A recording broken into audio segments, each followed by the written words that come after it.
afternoon, good evening. And you heard already from my panel and speaker peers, colleagues, how important the demand side the solutions, measures, and important in terms of achieving the carbon neutrality in all the countries around the world. And you've seen this figure from IPCC report already, so I don't need to repeat it.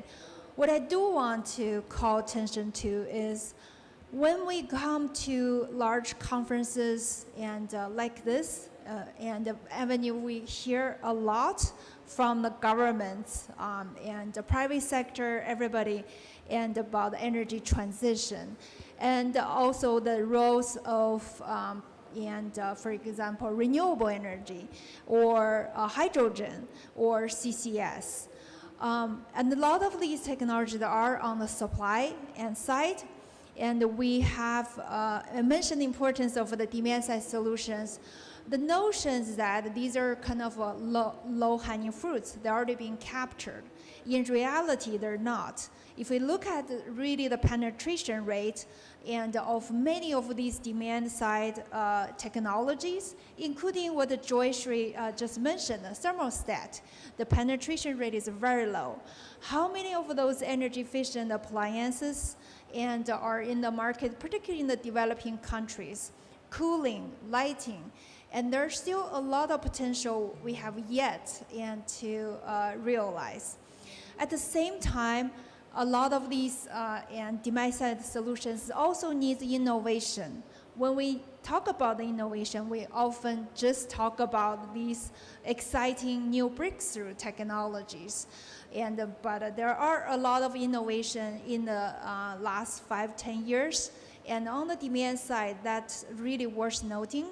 At the same time, not just on the technology innovation, we also have to innovate on the delivery method of these technologies. They already exist, and they're commercial, and cost-effective, but we have not been successful in deploying those technology in the market and for the fullest potential. For example, we should have the efficient cars, buildings, appliances 100% adopted, right? They're all commercialized, but we're not. So I will talk a number of those innovations we have found in our study. We looked around the literatures and around the world. We found roughly 46 innovation that's both social and also technological innovation.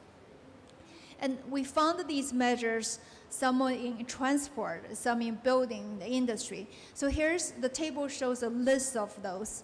I don't have time to go through every single one of them, but just want to call out a number of them, and you may already be very familiar with. For industry, the component reuse and design for disassembly.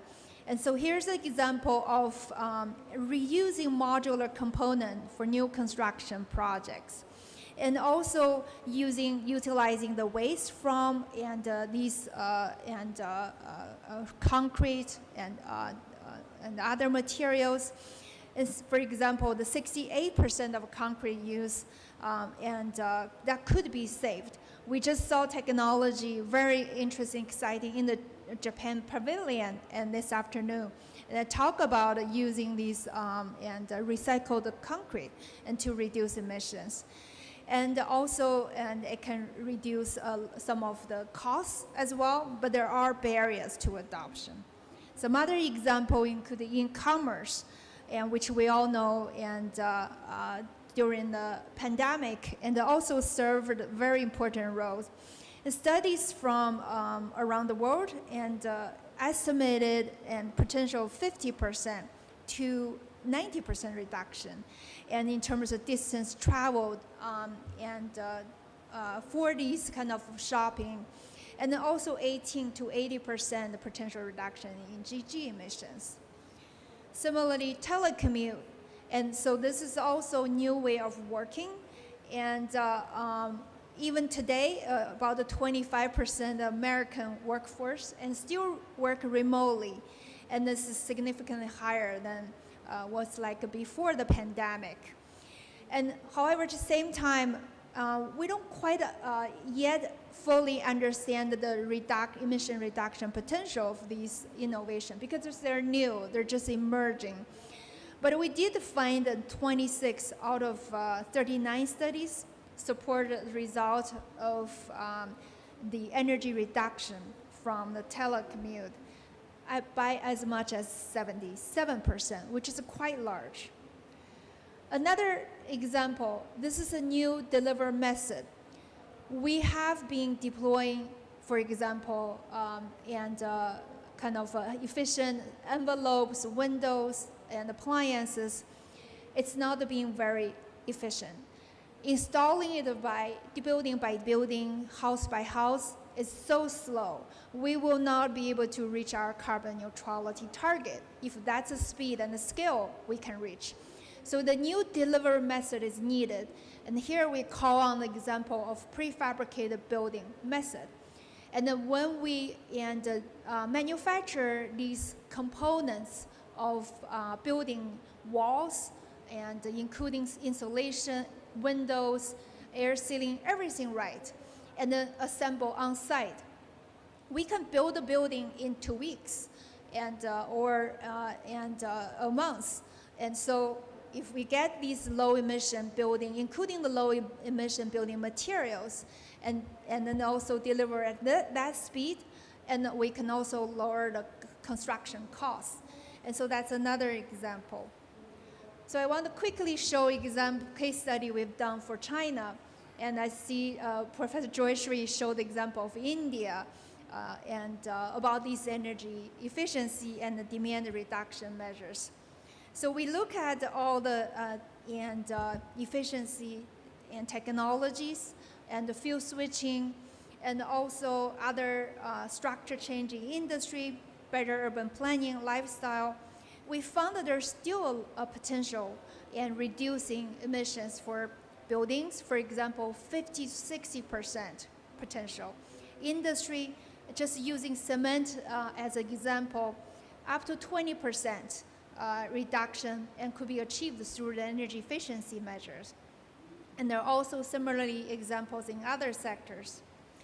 So when we would put together and build this model to look at the overall and China's energy consumption by 2050, and you see many different scenarios from many different studies in the slide. And then the black line is a low energy demand scenario we have produced. And you can see that we can significantly reduce the total energy required compared with all the other studies and that depend a lot on the CCS and to help remove the carbon and emissions that cannot be mitigated. So this can show you the magnitude of the potential in terms of energy reduction through these measures. Another example for this is industry, cuts across industry in the building sector, in the building materials. So if we can use alternative building materials to replace cement and steel and glass, all these material, and you will be able to reduce quite significant energy, and showing in this chart. Similarly, CO2 emission could be largely reduced. And then again, I'm showing just a table, a full list of things we can implement. Transport sector, similarly, and we have all these demand reduction measures that's yet to be deployed. Very few countries adopt the policies in this space. And then with these measures, we'll be able to reduce the energy consumption, reduce emissions, even in the hard-to-abate sectors such as the heavy-duty trucks. So this is the last slide. And with all these demand measures, we'll be able to reduce emission in 2050 to about 2 gigatons. And then still, there's a gap. And so that we need to significantly accelerate the rate of our adoption of the existing technologies. we need to innovate on behavior change and innovate on new technologies. So with that, and I will conclude my presentation. Thank you.